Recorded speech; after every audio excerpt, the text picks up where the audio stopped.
Hello, good morning to all. How are you? I hope all students are fine and healthy at home. ਸਾਡਾ welcome to flight ਦਾ ਪਾਠ number ਚੱਲਦਾ ਪਿਆ ਸੀ lesson number 3 ਕਦਰਾਂ ਕੀਮਤਾਂ। ਕਦਰਾਂ ਕੀਮਤਾਂ ਦੇ ਵਿੱਚ ਅਸੀਂ ਊੜਾ ਤੇ ਐੜਾ ਭਾਗ ਕਰ ਲਿਆ ਸੀ, ਜਿਹਦੇ ਵਿੱਚ ਅਸੀਂ ਸਮਝਿਆ ਸੀ ਕਿ ਇੱਕ ਪਰਿਵਾਰ ਦੀ ਕਦਰ ਕੀਮਤ ਕਿਵੇਂ ਪਾਈ ਜਾਂਦੀ ਹੈ ਤੇ ਇੱਕ ਆਗਿਆਕਾਰੀ ਬੱਚਾ ਜਿਹੜਾ ਉਹ ਅਸੀਂ ਕਿਵੇਂ ਬਣ ਸਕਦੇ ਹਾਂ। ठीक है, नैक्सट असी अज करांगे ईड़ी भाग।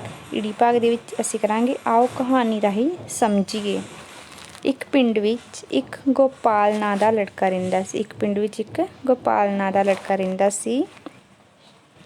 ठीक है बेटा, ਉਹ अपने माता पिता दा आग्याकारी बच्चा सी। ਉਹ जो भी कहंदे गोपाल हर काम खुशी खुशी करदा सी। पिंड दे होर माता पिता भी अपने बच्चों ਨੂੰ गोपाल ਦੀਆਂ ਉਦਾਹਰਨਾਂ ਦਿੰਦੇ ਸੀ। ठीक है बेटा, ਕਹਿੰਦੇ ਇੱਕ ਪਿੰਡ ਵਿੱਚ ਇੱਕ ਗੋਪਾਲ ਦਾ ਲੜਕਾ ਸੀ। ਉਹ ਮਾਤਾ ਪਿਤਾ ਦਾ ਆਗਿਆਕਾਰੀ ਬੱਚਾ ਸੀ ਤੇ ਉਹ ਗੋਪਾਲ ਨੂੰ ਜੋ ਵੀ ਕਹਿੰਦੇ ਸੀ, ਜਿਹੜਾ ਕੰਮ ਵੀ ਕਰਨ ਨੂੰ ਕਹਿੰਦੇ ਸੀ, ਗੋਪਾਲ ਉਸ ਕੰਮ ਨੂੰ ਖੁਸ਼ੀ-ਖੁਸ਼ੀ ਕਰ ਲੈਂਦਾ ਸੀ।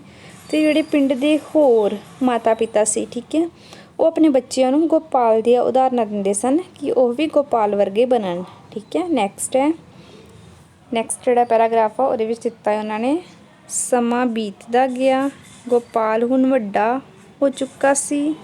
ਗੋਪਾਲ ਦੇ ਮਾਤਾ ਪਿਤਾ ਇਕਲੌਤਾ ਹੋਣ ਕਾਰਨ ਉਸ ਨੂੰ ਕਿਸੇ ਚੀਜ਼ ਦੀ ਕਮੀ ਨਹੀਂ ਰਹਿਣ ਦਿੰਦੇ ਸਨ। ਜਿਹੜਾ ਗੋਪਾਲ ਸੀ ਉਹ ਆਪਣੇ ਮਾਤਾ ਪਿਤਾ ਦਾ ਇੱਕ ਇਕਲੌਤਾ ਪੁੱਤਰ ਸੀ। ਠੀਕ ਹੈ, ਅਤੇ ਉਹ ਇਕੱਲਾ ਸੀ। ਇਹਦੇ ਕਰਕੇ ਉਹਦੇ ਪੇਰੈਂਟਸ ਉਹਦੀ ਹਰ ਇੱਕ ਜਿਹੜੀ ਡਿਮਾਂਡ ਆ ਉਹ ਪੂਰੀ ਕਰਦੇ ਸੀ। ਉਹਨੂੰ ਹਰ ਇੱਕ ਚੀਜ਼ ਜਿਹੜੀ ਆ ਉਹ ਲੈ ਕੇ ਦਿੰਦੇ ਸੀ।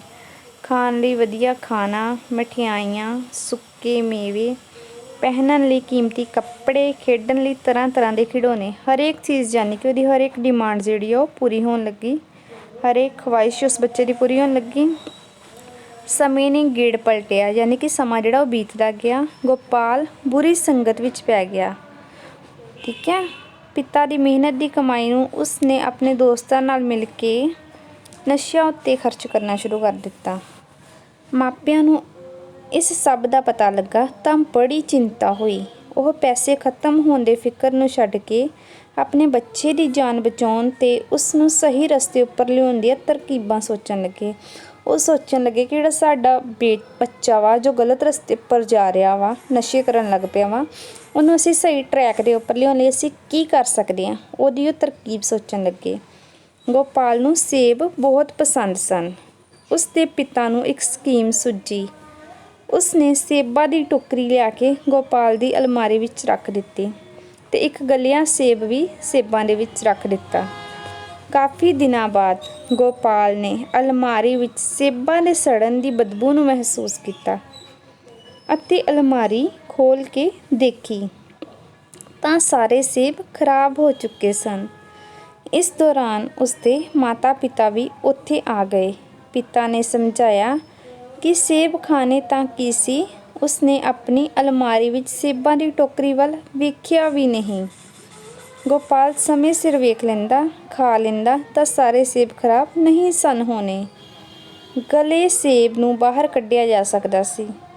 ਮਾਤਾ ਪਿਤਾ ਦੀਆਂ ਅੱਖਾਂ ਵਿੱਚ ਹੰਝੂ ਵਗ ਰਹੇ ਸਨ। ਉਹਨਾਂ ਨੇ ਕਿਹਾ ਕਿ ਉਹ ਗੋਪਾਲ ਉਹਨਾਂ ਦਾ ਇਕਲੌਤਾ ਪੁੱਤਰ ਹੈ।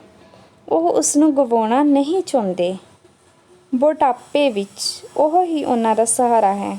ਉਸ ਅੱਗੇ ਦੌਲਤ ਕੋਈ ਮੁੱਲ ਨਹੀਂ ਰੱਖਦੀ। ਬੁਰੀ ਸੰਗਤ ਨਾਲ ਜਿੱਥੇ ਉਸ ਦੀ ਜਾਨ ਚਲੀ ਜਾਣੀ ਸੀ, ਦੂਜੇ ਪਾਸੇ ਮਿਹਨਤ ਦੀ ਕਮਾਈ ਵੀ ਇੱਕ ਦਿਨ ਖਤਮ ਹੋ ਜਾਣੀ ਸੀ।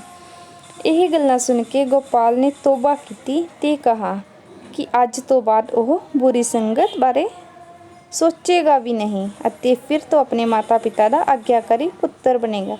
ਸੋ ਬੇਟਾ, ਸਾਰਿਆਂ ਨੇ, ਉਹਦੇ ਪੇਰੈਂਟਸ ਨੇ, ਉਹਦੇ ਮਾਤਾ ਪਿਤਾ ਨੇ ਉਹਨੂੰ ਇੱਕ ਸੇਬਾਂ ਦੀ ਟੋਕਰੀ ਲਿਆਤੀ ਅਤੇ ਉਹਦੇ ਵਿੱਚ ਇੱਕ ਗਲਿਆ ਸੇਬ ਰੱਖ ਦਿੱਤਾ ਸੀ। ਠੀਕ ਹੈ, ਅਤੇ ਉਹ ਜਦੋਂ ਕਾਫੀ ਟਾਈਮ ਤੱਕ ਪਈ ਰਹੀ ਅਤੇ ਉਹ ਸੇਬ ਤਾਂ ਜਦੋਂ ਗਲਿਆ ਸੇਬ ਵਿੱਚ ਪਿਆ ਸੀ ਉਹ ਤਾਂ ਖਰਾਬ ਹੋਣੇ ਸੀ। ਠੀਕ ਹੈ, ਅਤੇ ਇਸੇ ਤਰ੍ਹਾਂ ਅਗਰ ਇੱਕ ਸਹੀ ਬੱਚਾ ਜਿਹੜਾ ਵਾ ਉਹ ਸਹੀ ਰਾਹ 'ਤੇ ਜਾਂਦੇ ਨੇ, ਬੁਰੀ ਸੰਗਤ ਵਿੱਚ ਪੈ ਜਾਵੇ, ਜਿਹੜੇ ਕੁਛ ਬੱਚੇ ਬੋਇਜ਼ ਜਿਹੜਾ ਉਹ ਗਲਤ ਕਰ ਰਹੇ ਹੋਣ ਅਤੇ ਉਹਨਾਂ ਦੀ ਸੰਗਤ 'ਚ ਪੈ ਜਾਵੇ ਨਸ਼ਿਆਂ ਵਾਲੀ 'ਚ, ਅਤੇ ਉਹ ਸਾਰੇ ਮਤਲਬ ਆਪ ਵੀ ਖੁਦ ਨਸ਼ਿਆਂ ਵਿੱਚ ਪੈ ਜਾਂਦਾ ਹੈ। ਤੇ ਇਸੇ ਤਰ੍ਹਾਂ ਉਹਨਾਂ ਨੇ ਸੇਬਾਂ ਵਾਲੀ ਕਹਾਣੀ ਮਤਲਬ ਸੁਣਾ ਕੇ ਉਹਨੂੰ ਉਹਦੇ ਰਾਹੀਂ ਸਮਝਾਇਆ ਸੀ ਕਿ ਅਗਰ ਤੂੰ ਬੁਰੀ ਸੰਗਤ ਦੇ ਵਿੱਚ ਪੈ ਰਿਹਾ ਵਾ ਤੇ ਜਿਹੜੀ ਤੇਰੀ ਲਾਈਫ ਆ ਉਸੇ ਤਰ੍ਹਾਂ ਖਰਾਬ ਹੋ ਜਾਣੀ ਹੈ। ਤੇ ਇਸ ਲਈ ਉਹਨੇ ਤੋਬਾ ਕੀਤੀ ਕਿ ਹੁਣ ਉਹ ਇਸ ਸੰਗਤ ਵਿੱਚ ਨਹੀਂ ਪਏਗਾ ਤੇ ਆਪਣੇ ਮਾਤਾ ਪਿਤਾ ਦਾ ਆਗਿਆਕਾਰੀ ਪੁੱਤ ਬਣੇਗਾ। ਨੈਕਸਟ ਉਹਨਾਂ ਨੇ ਦਿੱਤੀ ਹੈ ਕਿਰਿਆ 4। ਕਿਰਿਆ 4 ਦੇ ਵਿੱਚ ਬੇਟਾ ਅਸੀਂ ਦੇਖਾਂਗੇ, ਕਿਰਿਆ 4 ਦੇ ਵਿੱਚ ਉਹਨਾਂ ਨੇ ਦਿੱਤਾ ਹੈ ਅਧਿਆਪਕ ਕਹਾਣੀ ਨੂੰ ਪੂਰੀ ਲੈ ਤੇ ਰਵਾਨਗੀ ਦਾ ਧਿਆਨ ਰੱਖਦੇ ਹੋਏ ਵਿਦਿਆਰਥੀਆਂ ਤੋਂ ਕਹਾਣੀ ਸੁਣੇਗਾ ਅਤੇ ਉਹਨਾਂ ਨੂੰ ਆਪਣੇ ਸ਼ਬਦਾਂ ਵਿੱਚ ਬਿਆਨ ਕਰਨ ਲਈ ਕਹੇਗਾ। ਸਾਰੇ ਸਟੂਡੈਂਟਸ ਨੇ ਕੀ ਕਰਨਾ ਹੈ ਕਿ ਜਿਹੜੀ ਸੇਬਾਂ ਵਾਲੀ ਕਹਾਣੀ ਹੈ ਨਾ ਉਹ ਤੁਸੀਂ ਆਪਣੀ ਨੋਟਬੁੱਕ ਦੇ ਉੱਪਰ ਲਿਖਣੀ ਹੈ ਤੇ ਉਸ ਕਹਾਣੀ ਨੂੰ ਚੰਗੀ ਤਰ੍ਹਾਂ ਯਾਦ ਕਰਨਾ ਹੈ। ਠੀਕ ਹੈ, ਇੱਕ ਤੁਹਾਡਾ ਹੋਮਵਰਕ ਹੋ ਗਿਆ ਕਿ ਤੁਸੀਂ ਸੇਬਾਂ ਵਾਲੀ ਕਹਾਣੀ ਆਪਣੀ ਨੋਟਬੁੱਕ ਦੇ ਉੱਪਰ ਲਿਖੋਗੇ ਤੇ ਉਸ ਕਹਾਣੀ ਨੂੰ ਚੰਗੀ ਤਰ੍ਹਾਂ ਯਾਦ ਕਰੋਗੇ। ਨੈਕਸਟ ਕਿਰਿਆ 5 ਆ, ਉਹਦੇ ਵਿੱਚ ਉਹਨਾਂ ਦਿੱਤਾ ਹੈ ਸਾਰ ਪੁਨਰ ਅਭਿਆਸ ਮੁਲਾਂਕਣ ਮੌਖਿਕ ਪ੍ਰਗਟਾ। ਇਸ ਵਿੱਚ ਅਧਿਆਪਕ ਵਿਦਿਆਰਥੀਆਂ ਨੂੰ ਕਹਿਣਾ ਮੰਨਣ ਨਾਲ ਸੰਬੰਧਿਤ ਕੋਈ ਵੀ ਕਹਾਣੀ, ਕਵਿਤਾ, ਨਿੱਜੀ ਅਨੁਭਵ ਬਿਆਨ ਕਰਨ ਲਈ ਕਹੇਗਾ। ਆਗਿਆਕਾਰੀ ਬਣਨ ਦੇ ਪੱਖ ਅਤੇ ਵਿਪੱਖ ਵਿੱਚ ਵੀ ਵਿਦਿਆਰਥੀਆਂ ਦੇ ਵਿਚਾਰ ਲਵੇਗਾ। ਇੱਕ ਤੁਹਾਡਾ ਨੈਕਸਟ ਕਿਰਿਆ 5 ਆ, ਉਹਦੇ ਵਿੱਚ ਤੁਸੀਂ ਕੀ ਕਰਨਾ ਬੇਟਾ ਕਿ ਤੁਸੀਂ ਉਹਦੇ ਵਿੱਚ ਆਪਣੇ ਵਿਚਾਰ ਜਿਹੜੇ ਆ ਉਹ ਦੱਸਣੇ ਹੈ ਇੱਕ ਕਵਿਤਾ ਰਾਹੀਂ ਜਾਂ ਕਹਾਣੀ ਰਾਹੀਂ ਕਿ ਤੁਸੀਂ ਇੱਕ ਆਗਿਆਕਾਰੀ ਬੱਚਾ ਕਿਵੇਂ ਬਣ ਸਕਦੇ ਹੋ। ਠੀਕ ਹੈ, ਤੇ ਉਹਦੇ ਪੱਖ ਤੇ ਵਿਪੱਖ ਵਿੱਚ ਵੀ ਦੱਸਣਾ ਹੈ ਕਿ ਅਗਰ ਆਗਿਆਕਾਰੀ ਬਣਨ ਦੇ ਪੱਖ ਦੇ ਵਿੱਚ ਸਾਨੂੰ ਕਿਹੜੇ ਫਾਇਦੇ ਨੇ ਤੇ ਵਿਪੱਖ ਦੇ ਵਿੱਚ ਠੀਕ ਹੈ ਕਿਹੜੇ ਸਾਨੂੰ ਨੁਕਸਾਨ ਨੇ ਉਹ ਤੁਸੀਂ ਦੱਸੋਗੇ। ਨੈਕਸਟ ਹੈ ਠੀਕ ਗਲਤ, ਸਹੀ ਟਰੂ ਔਰ ਫਾਲਸ ਦਿੱਤੇ ਉਹਨਾਂ ਨੇ। ਉਹਦੇ ਵਿੱਚ ਫਸਟ ਹੈ ਜਨਮ ਤੋਂ ਬਾਅਦ ਪਰਿਵਾਰ ਵਿਅਕਤੀ ਲਈ ਕੋਈ ਯੋਗਦਾਨ ਨਹੀਂ ਪਾਉਂਦਾ ਨਹੀਂ ਲਿਖਿਆ ਉਹਨਾਂ ਨੇ। ਇਟ ਮੀਨਸ ਇੱਥੇ ਕ੍ਰੋਸ ਆਏਗਾ। ਠੀਕ ਹੈ, ਫਾਲਸ ਆਏਗਾ ਕਿਉਂਕਿ ਜਨਮ ਤੋਂ ਬਾਅਦ ਹਰੇਕ ਪਰਿਵਾਰ ਜਿਹੜਾ ਵਾ ਉਸ ਵਿਅਕਤੀ ਮਤਲਬ ਯੋਗਦਾਨ ਪਾਉਂਦਾ ਵਾ, ਵਿਅਕਤੀ ਲਈ ਕੋਈ ਨਾ ਕੋਈ ਯੋਗਦਾਨ ਜ਼ਰੂਰ ਪਾਉਂਦਾ ਵਾ। ਠੀਕ ਹੈ, ਪਰ ਇੱਥੇ ਕ੍ਰੋਸ ਆਏਗਾ ਕਿਉਂਕਿ ਉਹਨਾਂ ਨੇ ਨਹੀਂ ਲਿਖਿਆ ਨਹੀਂ ਪਾਉਂਦਾ। ਠੀਕ ਹੈ, ਨੈਕਸਟ ਹੈ ਸਾਡਾ ਫਰਜ਼ ਹੈ ਕਿ ਅਸੀਂ ਆਪਣੇ ਮਾਤਾ ਪਿਤਾ ਅਤੇ ਪਰਿਵਾਰਕ ਮੈਂਬਰਾਂ ਦੀ ਸੇਵਾ ਕਰੀਏ। ਟਿਕ ਸਹੀ ਆਏਗਾ ਬੇਟਾ। ਜਿਸ ਪਰਿਵਾਰ ਵਿੱਚ ਮਾਤਾ ਪਿਤਾ, ਭੈਣ ਭਰਾ, ਦਾਦਾ ਦਾਦੀ, ਚਾਚਾ ਚਾਚੀ ਅਤੇ ਹੋਣ ਉਸਨੂੰ ਛੋਟਾ ਪਰਿਵਾਰ ਕਹਿੰਦੇ ਹਨ? ਨਹੀਂ, ਉਸਨੂੰ ਵੱਡਾ ਪਰਿਵਾਰ ਕਹਿੰਦੇ ਨੇ। ਇੱਥੇ ਕ੍ਰੋਸ ਆਏਗਾ ਇੱਥੇ ਵੀ। ਠੀਕ ਹੈ, ਸਾਨੂੰ ਪਰਿਵਾਰ ਦੀਆਂ ਕਦਰਾਂ ਕੀਮਤਾਂ ਜੀਵਤ ਰੱਖਣੀਆਂ ਚਾਹੀਦੀਆਂ ਹਨ। ਸਹੀ। ਕਦਰਾਂ ਕੀਮਤਾਂ ਵਿੱਚ ਕਹਿਣਾ ਮੰਨਣਾ ਆਗਿਆਕਾਰੀ ਹੋਣਾ ਸ਼ਾਮਿਲ ਨਹੀਂ ਹੈ। ਇੰਨਾ ਨਹੀਂ ਹੈਗਾ ਪਰ ਸ਼ਾਮਿਲ ਹੈ ਉਹਦੇ ਵਿੱਚ, ਇੰਨਾ ਨਹੀਂ ਹੈ ਕਿ ਇਟ ਮੀਨਸ ਇੱਥੇ ਕ੍ਰੋਸ ਆਏਗਾ ਬੇਟਾ। ਠੀਕ ਹੈ, ਇਹ ਤੁਹਾਡਾ ਹੋਮਵਰਕ ਆ। ਨੈਕਸਟ ਇੱਕ ਤੁਹਾਡਾ ਹੋਮਵਰਕ ਹੋਰ ਹੈ ਬੇਟਾ, ਖਾਲੀ ਥਾਵਾਂ ਭਰੋ। ਫਸਟ ਦਿੱਤੀ ਹਮੇਸ਼ਾ ਸੜਕ ਦੇ